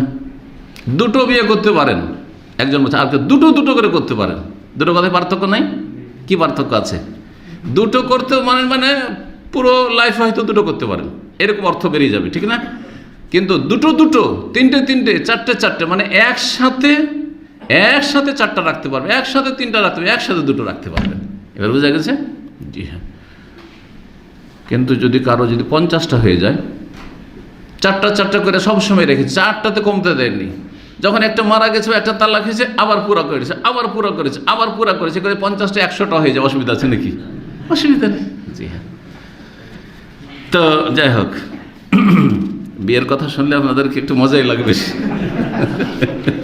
কিন্তু করতে পারেন না, শুধু তাকিয়ে থেকে যাচ্ছেন। স্কিন একটা, ব্যাস, অনেকে একটাও করতে পারছেন। আল্লাহুল মুস্তাআন। আরে দেখো দেখো, মোহাম্মদ, কোরআনে নাযিল হয়েছে 4টা বিয়ের কথা, আর মুহাম্মদ সাল্লাল্লাহু আলাইহি ওয়াসাল্লাম 5ম স্ত্রী বিয়ে করে বসে আছে, কারণ তার আগে 4টা ছিল। হ্যাঁ, 4 জন উম্মাহাতুল মুমিনিন ছিলেন, আর এই 5 নম্বর বিয়ে করে বসে আছে, নিজেই নাজায়েজ কাজ, হারাম কাজ করছে। আউযু বিল্লাহ। মুনাফিক দেখেন কীরকম বিদ্বেষী, জি, মানহানি করার চেষ্টা। এখন সমাজে মানহানি করে এমন করে দিব যে আর সমাজে যেন মুহাম্মদ সাল্লাল্লাহু আলাইহি ওয়াসাল্লামের কথা না শোনে। অসৎ টার্গেট। আর তারপরে বৌমাকে বিয়ে করা, জাহিলিয়াতের যুগে কবিরা গুনাহ মনে করা হতো। দেখো, কবিরা গুনাহ করে বসা, বৌমাকে বিয়ে করে বসা আছে, এই সব করতো। যাই হোক, তার এসব শোনাইতে গিয়ে অনেক লম্বা হয়ে যাচ্ছে। শেষ ঘটনা যেটা শোনাবো সেটা হচ্ছে এই মোরাইসি যুদ্ধের সাথে সম্পৃক্ত। সেটা হচ্ছে যে মোনাফেক গিয়েছিল সেখানে, এবং একদল মোনাফেকে সাথে নিয়ে গিয়েছিল শুধু ষড়যন্ত্র করার জন্য। সুযোগ পেলে আর সফরে আরও বেশি সুযোগ পাওয়া যায়, সফরে শত্রুতা করার বা ষড়যন্ত্র করার সুযোগ আরও বেশি পাওয়া যায়। তো কারণ সফরে মন মানসিকতা নিজের বাড়ির মতো থাকে না, তাই না? তো অনেক সময় স্বাভাবিক কারোর সাথে একটু তর্ক বিতর্ক, ঝগড়া হয়ে যাওয়ার সম্ভাবনা থাকে সফরে। জি, এই বনুল মুস্তালিক বা মোরাইশের যুদ্ধেও সম্পর্কে আল্লাহ রাব্বুল আলামিন যে কোরআনে কারীম মুনাফিকদের সম্পর্কে সূরা তবার 47 একটি কথা বলেছেন, একদম বাস্তব সত্য হয়েছে। আল্লাহ বলেছেন, লাউ খারাজু ফীকুম, এই মুনাফিকরা, হে নবী সাল্লাল্লাহু আলাইহি ওয়াসাল্লাম, হে মুসলিমরা, তোমাদের সাথে যদি কোথাও যায়ও, প্রথম কথা যাবে না, যুদ্ধে যাবে না, কিন্তু যদি যায়, মা যাদুকুম ইল্লা খাওয়ালা, তাহলে আরও বেশি ক্ষতি করবে। এই মুনাফিকরা তোমাদের সাথে যুদ্ধে যদি যায় তা আরও বেশি ক্ষতি করবে, শুধু ক্ষতি না, তোমাদের ক্ষতি বৃদ্ধি করবে। ওয়ালা আউযাউ খিলালাকুম, আর তোমাদের মাঝে শুধু ঘোরাফেরা করবে। হ্যাঁ, কিসের জন্য? ইয়াবগুনাকুমুল ফিতনা, তোমাদের মাঝে ফিতনা, বিশৃঙ্খলা সৃষ্টি করার জন্য, ফাসাদ সৃষ্টি করার জন্য তাই করেছিল। ঘটনা এই ঘটেছিল যে এই মোরাইসি নামক যে পানির যে স্থানটি ছিল, সেখানে রাসূলুল্লাহ সাল্লাল্লাহু আলাইহি ওয়াসাল্লাম যুদ্ধ থেকে অবসর হয়ে যুদ্ধ শেষ করে অবস্থান করেছিলেন। হঠাৎ করে উমর ইবনে খাত্তাব রাদিয়াল্লাহু তাআলা আনহুর এক মজদুর বা চাকর ছিল, যার নাম ছিল জাহজাহ গেফারি, বনু গেফার বংশের সেই ব্যক্তি, আর জোহনী বংশের একজন যার নাম ছিল সেনান বিন অবর জোহনী। দুইজনের পানি নিয়ে একটু তর্ক বিতর্ক, লড়াই হয়ে যায়। পানি কে আগে নেবে? পানি ও বলছে আমি আগে নেব, আর এ বলছে আমি আগে নেব। একজন ছিল মুহাজিরদের মিত্র বংশের, আর আরেকজন ছিল আনসার বংশের মিত্র বংশের। আনসার যে গোত্র বা আনসারি, এদের মিত্র গোত্রের, আর মিত্রদের সাথে আলাদা খাতে, এরা আমাদের লোক রে, আর এরা আমাদের লোক। এটা গ্রামাঞ্চলে আছে কিন্তু, হ্যাঁ, যে এদের পূর্বপুরুষ থেকে এরা আমাদের, বলছে এরা সবসময় আমাদের বিরোধী থেকে যে এরা ওদের অ্যান্টি পার্টি। এসব গ্রামীণ পলিটিক্স আমাদের দেশে খুব বেশি আছে। জি, গ্রামের যে মানে নেগেটিভ দিক বেশ কিছু আছে, পজিটিভও আছে, ভালো দিক আছে শহরের তুলনায়, কিন্তু তার খারাপ দিক হচ্ছে এই গ্রামের হিংসা, বিদ্বেষ, আর এই যে পলিটিক্স, রাজনীতি। তো যাই হোক, দুইজনের লড়াই হয়ে যায়। তো একজন আরেকজনকে মেরে দেয়, লাথি মেরে দেয়। তো মেরেছিল এই যে গেফারি, জাহাজা গেফারি, উমর রাদিয়াল্লাহু তাআলা আনহু যেহেতু মুহাজির, তো মুহাজিরের চাকর, তার মুহাজিরের মিত্র, মুহাজিরের চাকর আনসারীদের যে মিত্র গোত্রের এই সেনান জোহনী, তাকে মেরে দিয়েছিল। তখন এই জোহনী দেখলো যে আমি তো মার খেয়ে নিলাম, আর আমি তো প্রতিশোধ নিতে পারবো না, মার খেয়ে থাকবো, আমি প্রতিশোধ নেব, নিজে না পারবো সাথী সঙ্গীদেরকে নিয়ে নেব। ডাক দিল, ইয়ালাল মুহাজিরিন বা ইয়া মাশারাল আনসার বা ইয়া মাশারাল মুহাজিরিন, দুই রকম রিওয়ায়াত রয়েছে। হে আনসারীরা, আমাকে বাঁচাও, আমাকে মেরে দিলই, আমাকে মারছে। আনসারীদেরকে ডাক দিচ্ছে, ও চলে এসছে ছুটে, যে কী হলো স্বাভাবিক যেমনটা হয়। যখন দেখলো জাহাজা গেফারি যে এর চাকর উমর রাদিয়াল্লাহু তাআলা, ও দেখলো তো আমাকে তো মেরে ফেলে দিবে, তখন ও ডাক দিয়েছে, ইয়া মাশারাল মুহাজিরিন, হে মুহাজিরিন, আমাকে বাঁচাও, আমাকে রক্ষা করো, এ মেরে দিবে আমাকে এরা। যখন এই মুহাজির বলে ডাক দেওয়া শুরু করেছে, আর ও ডাক দেওয়া শুরু করেছে আনসার বলে, আর দুই দিক থেকে একেবারে সামনাসামনি মুখামুখি হয়ে গেছে। এখন যুদ্ধ, মারামারি, আপোষে শুরু হয়ে যাবে, সামান্য একটু পানি নিয়ে। কিন্তু এই যে ডাক, আচ্ছা, এই যে নামটি ধরে ডেকেছিল, নামটা কোনো খারাপ নাম? কি নাম? হে আনসারীরা, নাম প্রশংসিত নাম। হ্যাঁ, কোরআনে আল্লাহ এই নাম দিয়ে প্রশংসা করেছেন, ওয়াসাবিকুনা আল-আউওয়ালুনা মিনাল মুহাজিরিন আনসার। তো নামটা তো খুব চমৎকার, কিন্তু কাজ চমৎকার না হলে নাম কিন্তু কাজ দেবে না। এইটা শোনেন এখানেও, আনসারি ওয়াল মুহাজির আনসার, আল্লাহ কোরআনে বেশ কিছু আয়াতে বলেছেন মুহাজির আনসার, আর প্রশংসা রাদিয়াল্লাহু আনহুম, আল্লাহ তাদের রাজি হয়ে গেছেন, প্রশংসিত নাম। তারপরও উদ্দেশ্য যখন অসৎ ডাকার, তখন নবী সাল্লাল্লাহু আলাইহি ওয়াসাল্লাম সেটিকে নিষেধ করলেন কঠোরভাবে এবং বলে এটি হচ্ছে জাতীয়তার ডাক, এটি হচ্ছে জাহিলিয়াতের ডাক। জাতীয়তার ডাক হচ্ছে জাহিলিয়াতের ডাক। জাতীয়তার ডাক মানে জুলমের ওপরে হইলেও নিজের দলের সাথে থাকো, জালেম হইলেও নিজের দলের সাথে থাকো। দেখা দেখি না যে আমার দল জুলুম করছে না জুলুম হয়েছে, আমার দল ন্যায্য পথে আছে না অন্যায্য পথে আছে, এটা দেখার বিষয় না। আমার জাতি, এটার নাম জাতীয়তা। জি, এই জাতীয়তা জাহিলিয়াতের চরিত্র। যখন এই ডাক তারা দিল আর লড়াই শুরু হয়ে যাবে মনে হচ্ছে, এই সফরে রাসূলুল্লাহ সাল্লাল্লাহু আলাইহি ওয়াসাল্লাম জানতে পারলেন, ছুটে আসলেন সেখানে, এসে বলেন আবে দাওয়াল জাহিলিয়াত ওয়ানা বাইনা আযহরিকুম। আরে এই জাহিলিয়াতের ডাক দেওয়া শুরু করলে তোমরা, অথচ আমি তোমাদের মাঝে বিদ্যমান। আমি না থাকলে তাহলে তোমরা কি করবে? আমি এখানে মজুদ থাকতে তোমরা এরকম কাজ হয়েছিল, তোমাদের একজন আরেকজনকে একটু লাত মেরে দিয়েছে, ঠিক আছে আমার কাছে আসো, আমি তোমাদের বিচার করে দিচ্ছি। কিন্তু এইরকম এক অপরকে ডাকা শুরু করেছে, আর লড়াই শুরু করে দিচ্ছ তোমরা, আর এই ডাক দেওয়া শুরু করেছেন। ডাকটা তো কত চমৎকার। হ্যাঁ, ইয়া মাশার আল আনসার, ইয়া মাশার আল মুহাজিরিন। কিন্তু তারপরে বলছেন জাহিলিয়াতের ডাক। কিসের ডাক? জাহিলিয়াতের ডাক। জি, দাউহা ফাইন্নাহা মুনতিনা, ছেড়ে দাও, কারণ এই ডাকটি হচ্ছে সড়া পচা ডাক। মুনতিনা মানে দুর্গন্ধযুক্ত ডাক। যেই খাবার পচে সরে গন্ধ হয়ে যায় এটাকে বলে মুনতিনা বা নাতেনা। তাহলে জাতীয়তা হচ্ছে সড়া পচা কথা। জি, জাহিলিয়াতের চরিত্র। কোনো জাতীয়তা যেন না। আমাদের জাতীয়তা হচ্ছে ইসলাম, জাতীয়তা হচ্ছে ইসলাম। সেই জাতীয়তা যে কোনো হোক না কেন, সেই রাজনৈতিক জাতীয়তা, এটা হচ্ছে আমাদের দলের আওয়ামী লীগের, আর এটা হচ্ছে বিএনপির, যে কোনো এতে আমাদের দলে থাকতে হবে, হারাম। এটা হচ্ছে জাহিলিয়াত। জাহিলিয়াত এইরকম, আমার ভাষাভাষী রে, আর এটা আমার ভাষাভাষী নয়, জাহিলিয়াত। যেখানে মুহাজির আনসার এত চমৎকার নাম অসৎ উদ্দেশ্যে ডাকার ক্ষেত্রে রাসূলুল্লাহ জাহিলিয়াত বলেছেন, তো চিন্তা করেন। জি, সতর্ক আমাদেরকে থাকতে হবে। আমাদের সম্পর্ক যেন ইমানি সম্পর্ক হয়, তাকওয়ার সম্পর্ক হয়, কারণ সম্মানিত আল্লাহর কাছে আতকাকুম, যে যত বেশি আল্লাহ ভীরু। ঘটনা এই ছিল, এই সময় আব্দুল্লাহ বিন উবাই বিন সলুল, এই মুনাফিক সুযোগ পেয়ে গেল। কারণ আনসারীদের মিত্র গোত্রের লোক মার খেয়েছে, এই যখনই কী করেছে, মার খেয়েছে। ইবনে উবাই মুনাফিক নিজের জাতির ওপর খুব রাগান্বিত হইল। জি, যে তোমরা কি করলে, মারতে পারলে না, মার খেতে হয়ে গেলে, মারলে না কেন? তারপরে সে একটা বিরূপ মন্তব্য করলো রাসূলুল্লাহ সাল্লাল্লাহু আলাইহি ওয়াসাল্লাম সম্পর্কে এবং সাহাবায়ে কেরাম মুহাজিরিনদের সম্পর্কে। যখন এই বিরূপ মন্তব্যটা করে, খারাপ মন্তব্য করে, সেই সময় যায়েদ ইবনে আরকাম বলে একজন যুবক সাহাবী, তাদেরই বংশের, কিন্তু খাঁটি মুমিন বান্দা। দেখেন ঈমান কেমন জিনিস। একটা যুবক ছেলে, 15 বছর, 14 বছরের, 16 বছরের ছেলে, সেই ব্যক্তি কিন্তু এই কথা শুনে নিচ্ছে, যেই কথাটি, যে খারাপ মন্তব্যটি রাসূলুল্লাহ সাল্লাল্লাহু আলাইহি ওয়াসাল্লাম আর সাহাবায়ে কেরাম মুহাজিরিনদের সম্পর্কে করেছিল ইবনে উবাই মুনাফিক। তো ওই সময় কি বলল ইবনে উবাই মুনাফিক, তার খারাপ মন্তব্য শুনেন, এইরকম করলো, এইভাবে আমাদের লোককে মারলো। আওয়াকাদ ফালুহা কাদ না ফারুনা ওয়া কাসারুনা ফি বিলাদিনা। আরে ধীরে ধীরে এদের সংখ্যা বেড়ে গেল, আমরাই তাদেরকে খেতে দিলাম, আমরাই তাদেরকে আশ্রয় দিলাম, আর তারা ধীরে ধীরে সংখ্যা বেড়ে যেত। আমরা কি মারবে? আমাদের ঘর বাড়ি জমি জায়গায় থাকবে আর আমাদেরকে মারবে? জি, ওয়াল্লাহি, আল্লাহর কসম করছে। দেখেন মুনাফিক ফিতনা ফাসাদ সৃষ্টি করছে, মুনাফিক আল্লাহর কসম খেয়ে। মা নাহনু ওয়াহুম ইল্লা কামা কালাল আউয়াল। আমাদের আর ওদের উদাহরণটা তো ঠিক ওই রকমই, যেমন প্রাচীন যুগের একটা প্রবাদ রয়েছে, সে নিজে বলছে যে একটা প্রবাদ আছে, সেই প্রবাদটা তাহলে তার আগের যুগ 1400 বছরের আগে থেকে চলে আসছে। কি প্রবাদ?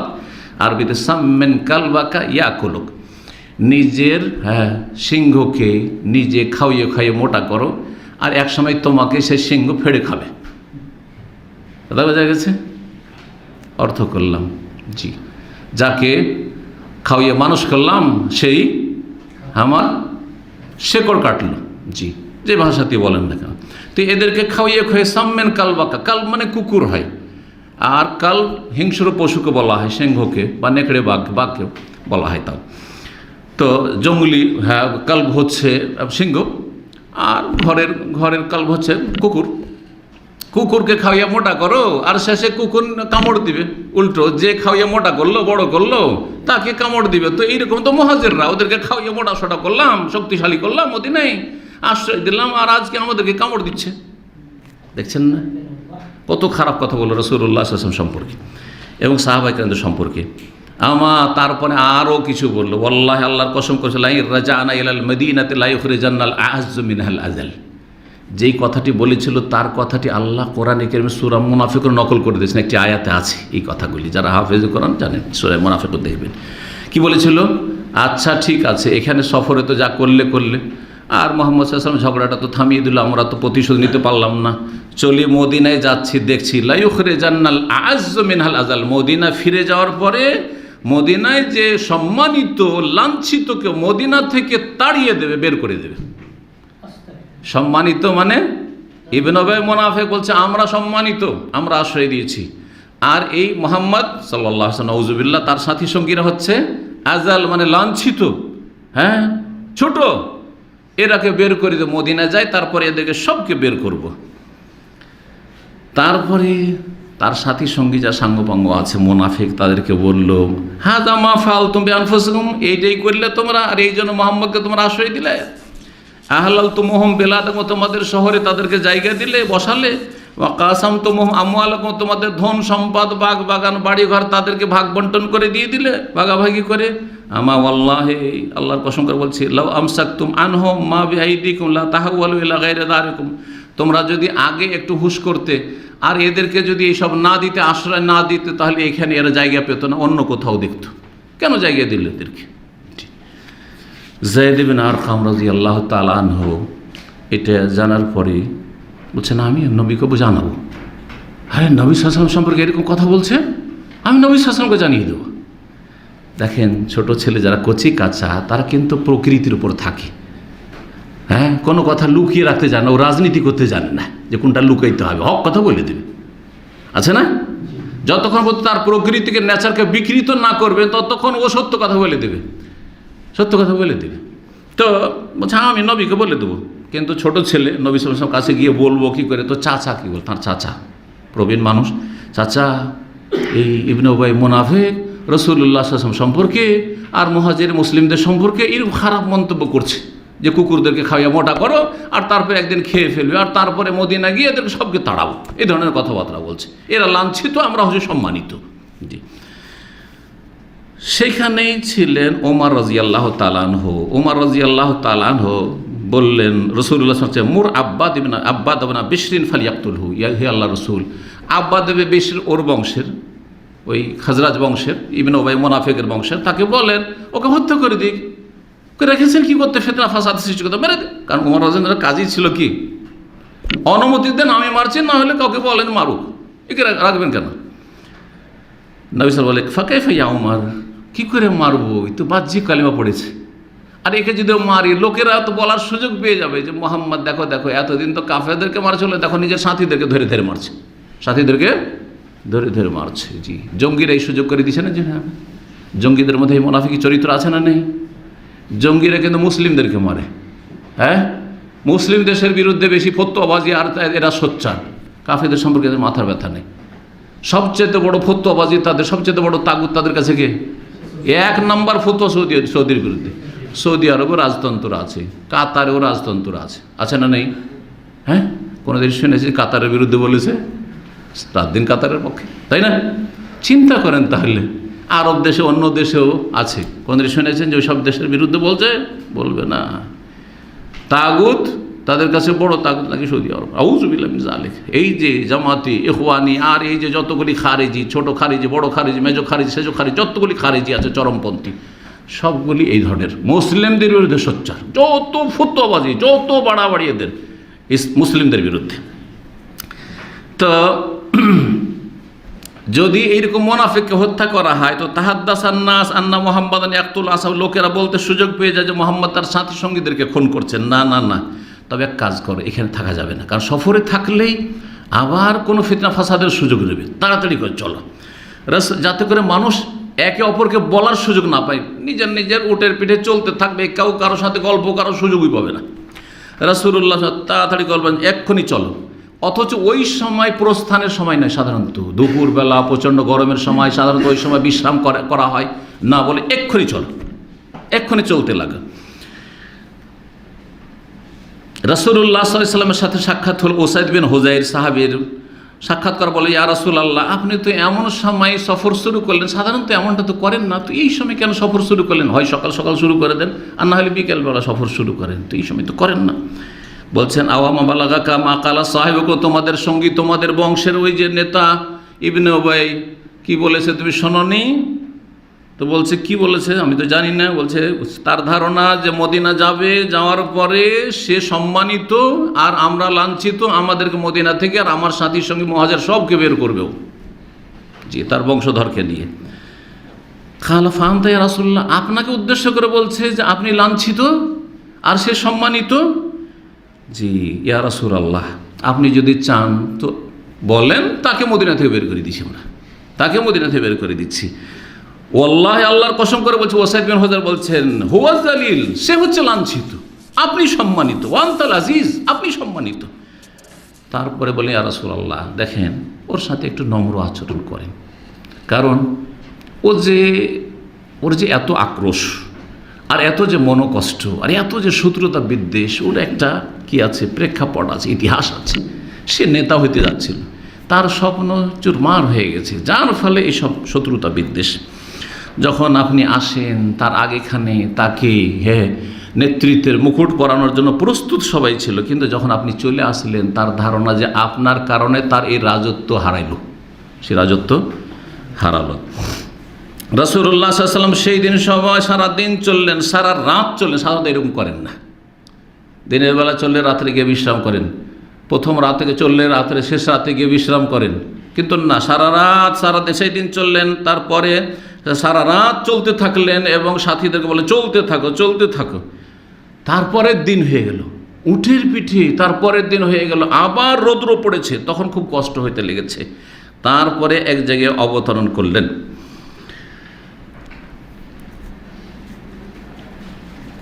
ইবনে উবাই মুনাফিক এর মাঝখানে জানতে পেরে গেছে যে আমি যা বলেছি, আমার কথাগুলি মুহাম্মদ সাল্লাল্লাহু আলাইহি ওয়াসাল্লামকে পৌঁছে দেওয়া হয়েছে। এই যায়েদ বিন আরকাম এই ছেলেটা পৌঁছে দিয়েছে, খবর পৌঁছে গেছে।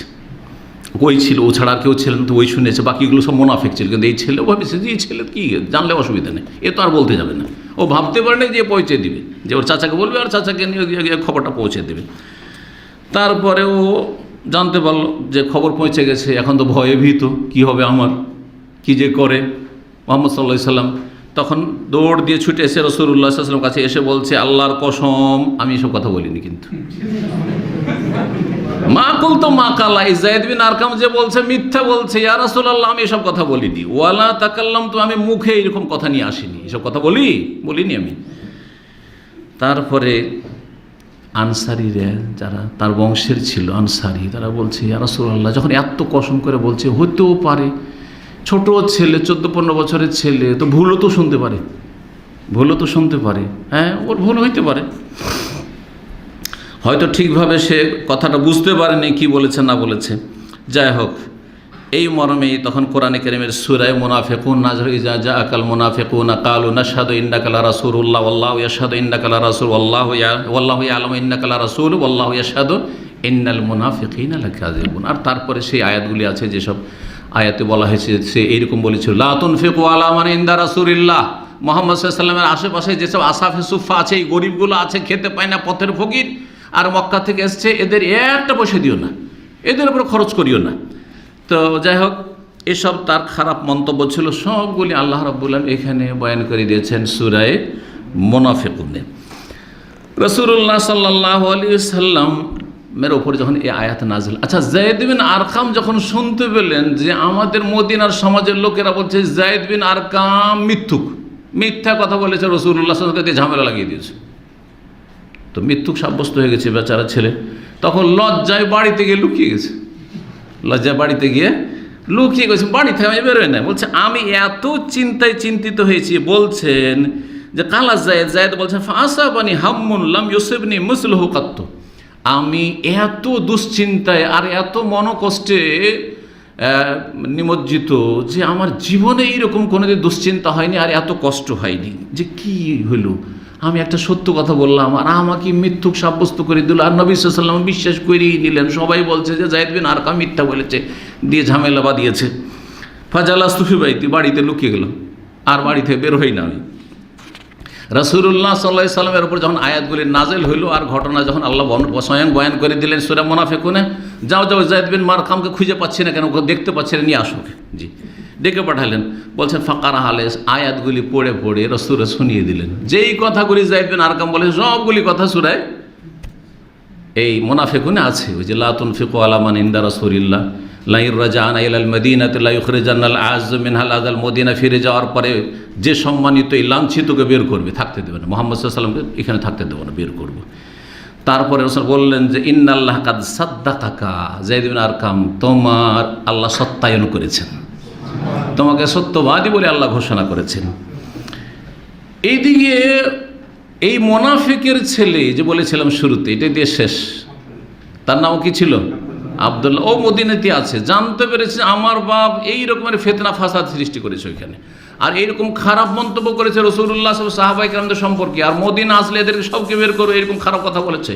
নবী সাল্লাল্লাহু আলাইহি ওয়াসাল্লাম নাকি জলিল আজাল মানে লাঞ্ছিত, আর সে হচ্ছে আজ মহাসম্মানিত।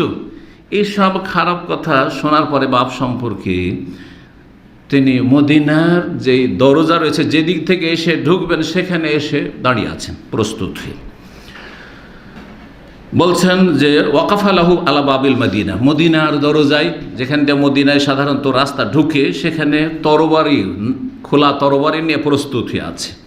ফালাম্মা জা ইবনে আবি উবাই, তার বাবা আব্দুল্লাহ ইবনে উবাই মুনাফিক যখন এসেছে, তখন বাপকে ছেলে আব্দুল্লাহ বলছেন ওয়াল্লাহি, আল্লাহর কসম করে বলছে লা তাজুজু মিনহা হুনা, এক পা আগাইতে পারবেন না আপনি, এক পা আগাইতে পারবেন, মদিনা ঢুকতে দেবো না আপনাকে। হাত্তা ইয়াযানা লাকা রাসূলুল্লাহ, যতক্ষণ পর্যন্ত রাসূলুল্লাহ পারমিশন না দেবেন। যদি নবী বলেন যে তোমার বাপকে ঢুকতে দাও তাহলে দেবো, আর না হলে খবরদার মদিনা ঢুকবেন না। আল্লাহু আকবার। ফাইন্নাহুল আজিজ, নবী হচ্ছেন সম্মানিত, ওয়ান্তা জালিল, আর তুমি আমার পিতা, তুমি হচ্ছে লাঞ্ছিত। নবী লাঞ্ছিত না, তুমি লাঞ্ছিত। নবী সাল্লাল্লাহু আলাইহি ওয়াসাল্লাম জানতে পারলেন যে বেটা গিয়ে রাস্তা ঘিরে নিয়েছে, বাপকে ঢুকতে দেয় না। গেলেন রাসূলুল্লাহ সাল্লাল্লাহু আলাইহি ওয়াসাল্লাম, গিয়ে বললেন যে না, অনুমতি দাও, আসতে দাও, তোর বাপকে ঢুকতে দাও। দিলেন নবী সাল্লাল্লাহু আলাইহি ওয়াসাল্লামের কথা শুনে। তারপরে আব্দুল্লাহ মানে এই আব্দুল্লাহ মুনাফিকের, ইবনে উবাই মুনাফিকের ছেলে যে আব্দুল্লাহ সাহাবী সম্মানিত, তিনি শুনতে পেয়েছেন যে নবী সাল্লাল্লাহু আলাইহি ওয়াসাল্লাম নাকি আমার পিতাকে হত্যা করার নির্দেশ দিতে পারেন, এরকমের একটা খবর আছে। জানতে পারলেন, এসে বললেন ইয়া রাসূলুল্লাহ ইন আরাদতা কাতলাহু ফামুরনি বিযালিক, আপনি যদি আমার আব্বাকে হত্যা করতে চান, মৃত্যুদণ্ড দিতে চান, তো আর কাউকে বলিয়েন না, ওটা আমাকে বলিয়েন, এটা আমাকে বলেন। কারণ অন্য কেউ যদি খুন করে, হত্যা করে, সেটা দণ্ডবিধান হিসাবে, তবুও আমার মনে একটা কথা থাকবে যে অমুক আমার বাপকে কি করেছে, হত্যা করেছে, খুন করেছে। এইটা যাতে করে আমার অন্তরে না থাকে, হ্যাঁ, এইটা যেন না থাকে, আমি নিজের হাতে করব। আমাকে বলিয়েন মুরনি বিযালিকা ফাআনা ওয়াল্লাহি, আমি আল্লাহর কসম করে বলছি, আহমেলো এলাইকা রাসাহু, আমার বাপের মাথা দ্বিখণ্ড করে মাথা নিয়ে হাজির হব। আপনি শুধু হুকুম দেন যে তোমার বাপকে হত্যা করতে হবে, তখন আমি হত্যা করব। এ হচ্ছে সাহাবীদের ঈমান, এ হচ্ছে সাহাবীদের ঈমান। যেমন তোমার বিষয় নাই, একজন সাধারণ সাহাবী, তাহলে অন্য অন্য সাহাবী সম্পর্কে। সুতরাং এই শিয়া রাফিজি আর শিয়া রাফিজিদের যারা দোসর বন্ধু, যারা মুআবিয়া রাদিয়াল্লাহু আনহু সমালোচনা করে, আমর ইবনে আসের সমালোচনা করে, উসমান রাদিয়াল্লাহু তাআলা মানহানি করে সমালোচনা করে, নাউজুবিল্লাহ, তারা কত বদ চরিত্রের, বদ আকীদার, চিন্তা করুন। আল্লাহ রাব্বুল যেন বুঝার তৌফিক দান করেন। এখানে আজকের আলোচনা শেষ করছি। আগামী সপ্তাহে ইনশাআল্লাহ দ্বিতীয় যে অপ্রীতিকর ঘটনাটি, মা আয়েশা রাদিয়াল্লাহু তাআলার উপর তহমত বা মিথ্যা অপবাদ, সেই নিয়ে আলোচনা হবে। ওয়া সাল্লাল্লাহু সাল্লাম আলা নবিয়িনা মুহাম্মদ ওয়া আলা আলিহি ওয়া সাহবিহি আজমাইন।